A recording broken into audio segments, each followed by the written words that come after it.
Someone you love says something that lands wrong. Maybe a small dig you didn't expect, maybe a tone you weren't ready for, maybe a comment that opened an old wound nobody else in the room could see. And you don't say anything. You don't snap back, you don't cry, you don't explain. You go quiet, your face goes still. You answer the next question in 3 words.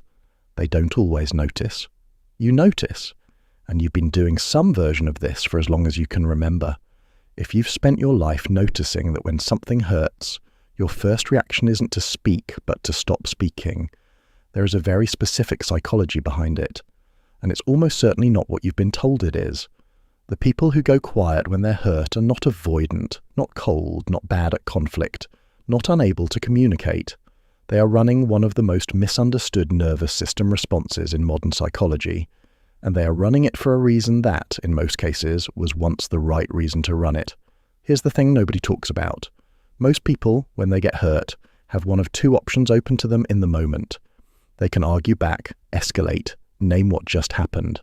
That's the fight response. Or they can pull away, leave the room, end the conversation. That's the flight response.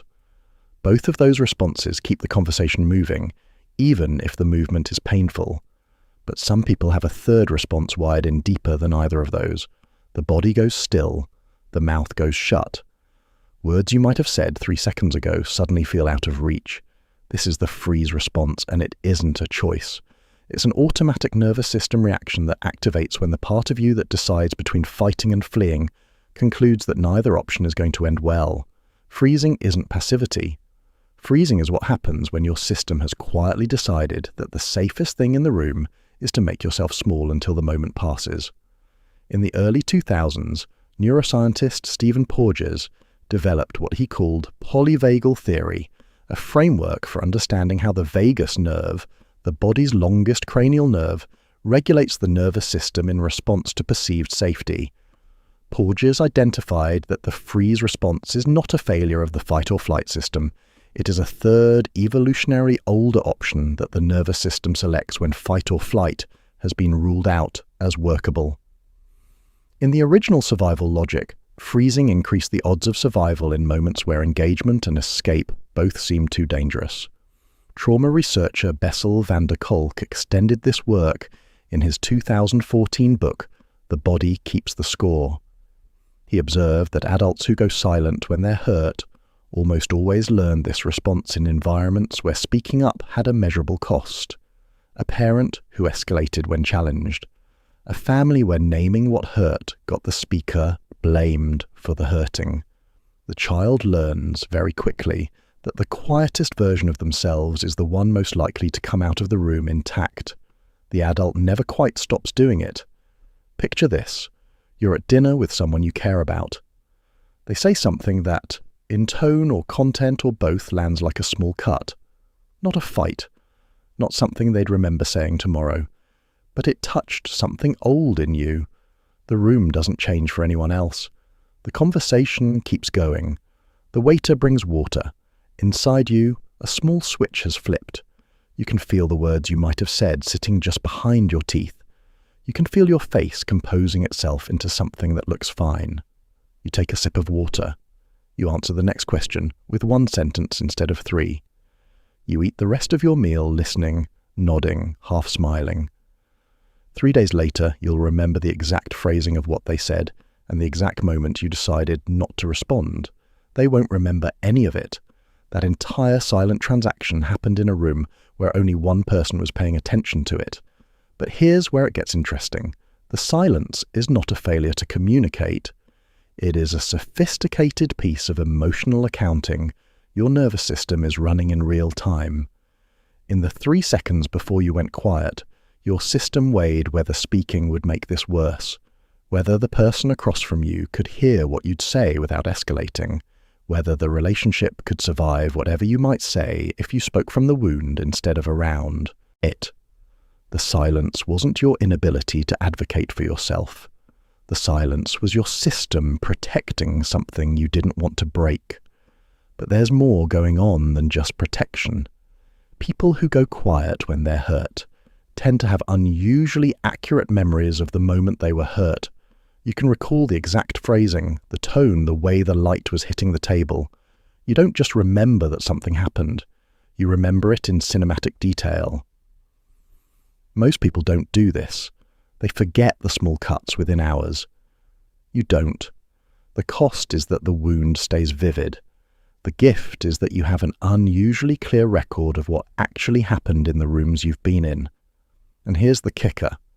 The same silence that other people read as withdrawal is, almost always, an act of restraint. Not restraint in the sense of holding your tongue out of weakness. Restraint in the sense of choosing not to deploy the thing your system already knows would land hardest. Because you are, almost certainly, someone who could hurt someone back very precisely if you decided to. You've spent your life paying attention. You know exactly which sentence would do the most damage. And you don't say it. You go quiet instead. That isn't passivity. That's a person with sharp tools who has decided not to use them. And this shows up in ways you might not notice. People who go quiet when they're hurt tend to be the people their loved ones eventually trust most deeply. Not because the silence felt good in the moment, but because over years, those loved ones realize that the person they're with has never, in all the times something hurt them, said the cruel thing back. The accumulated weight of all the unspoken sentences becomes a trust that fight and flight people almost never build. They are right to feel safer in conflict with you. Now let's be honest. The silence has real costs. The people you love can't always read it correctly. And sometimes they read it as coldness or disinterest, when it's the exact opposite. The unspoken thing builds up over time and starts to live in your body in ways that don't get processed by going quiet again. The freeze response, left unaddressed, can isolate you from people who would understand if you ever let them. The work isn't to stop going quiet. It's to learn when the quiet is protecting you and when the quiet is keeping you alone. But for the people who learn to use the quiet without letting it isolate them, here's what you carry. You have a level of restraint most adults will never develop. You have an unusually clear memory of the rooms you've been in. You have a nervous system that errs on the side of protecting what matters instead of winning what doesn't. You have never, even when the temptation was sharp, said the thing that would have ended the relationship. That isn't conflict avoidance. That is a person with a more careful nervous system than most of the people you've sat across from. The work isn't to be louder.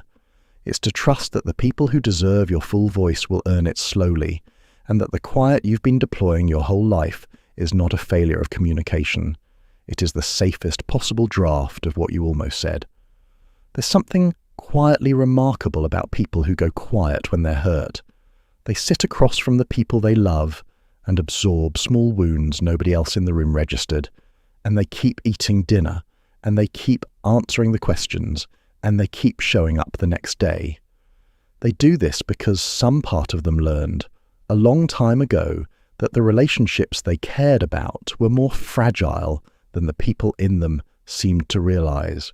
If you have spent your life vaguely apologizing for going quiet, vaguely wondering why you can't seem to advocate for yourself in the moment, vaguely worrying that the silence makes you weak, this might be the moment to consider that the silence has been holding more weight than anyone in any of those rooms ever knew.